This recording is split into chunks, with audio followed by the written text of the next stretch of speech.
भिवू नकोस, मी तुझ्या पाठीशी आहे. नित्य स्वामी दर्शन. श्री स्वामी समर्थ. स्वामींचे नित्यदर्शन घेऊन अन्न प्रसादाचे ताट स्वामींपुढे ठेवणारा तो सेवेकरी वृद्ध झाला होता. आपण निपुत्रिक आहोत याचे त्याला परम दुःख होते. एकदा तो स्वामींना म्हणाला, मला पुत्र नाही. मी आणि माझी पत्नी खूप दुःखी आहोत. स्वामी, आमच्यावर आपण कृपा करावी. स्वामींनी त्या सेवेकऱ्याकडे पाहत एकच वाक्य म्हटले, तुम्हाला मुलगा होईल, परंतु तो लवकर जाईल. त्यापेक्षा इंद्रिय निग्रह करून परमेश्वरी सेवेत दंग राहणे चांगले. त्या वृद्ध दाम्पत्याला आनंद झाला की स्वामी कृपेने आपल्याला मुलगा होईल. तो अल्पवयीन आहे का याचा त्या दोघांनी विचारच केला नाही. थोडे महिने गेले. सेवेकऱ्याची स्वामी दर्शनाची ओढ दिवसेंदिवस वाढतच होती. त्या सेवेकऱ्याला स्वामी कृपेने पुत्र झाला.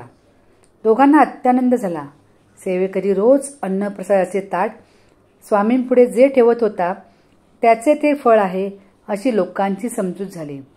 आश्चर्य म्हणजे सेवेकऱ्याला ज्या दिवशी पुत्र झाला त्या दिवशी स्वामी अदृश्य झाले. स्वामी कुठे गेले हे कुणालाच कळेना. सेवेकऱ्याला वाईट वाटले. अन्नप्रसादाचे ताट स्वामींपुढे ठेवण्याचा त्याचा जो नित्यक्रम होता त्यात मात्र अजिबात खंड पडला नाही. आश्चर्य एकाच गोष्टीचे होते की रात्री कुणीतरी येऊन ते ताट फस्त करून जायचे. एकंदर अन्नग्रहणावरून ते ताट कुणी पिशाच तर फस्त करीत नाही ना अशी शंका सेवेकऱ्याच्या मनात आली. या घटनेला 7-8 वर्षे झाली. मुलगा 8 वर्षांचा झाला. एके दिवशी रामेश्वराच्या मंदिरात पिंडीजवळ स्वामी उभे आहेत हे सेवेकऱ्याने पाहिले. त्याला फार आनंद झाला. स्वामींनी केवळ सेवेकऱ्यालाच नव्हे तर सर्वांना दर्शन दिले. जिथे पाहावे तिथे स्वामी दिसत होते. स्वामी शंकराच्या पिंडीशी होते, देवळाच्या बाहेर होते, झाडाखाली होते. प्रत्येकजण सांगत होता की आम्ही स्वामींना पाहिले. संपूर्ण रामेश्वरभर स्वामी एकाच वेळी अनेक ठिकाणी प्रकट झाले होते. देवळात ज्योतिर्लिंग स्थानी संन्यासी बैसलेले देखिले कित्येकांनी. ती मनुष्य तात्काळ बाहेर येऊनी पाहती तो तेची रूप उभे.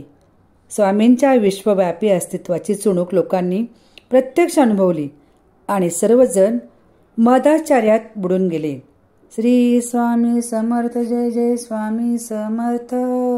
श्री स्वामी समर्थ. जय जय स्वामी समर्थ.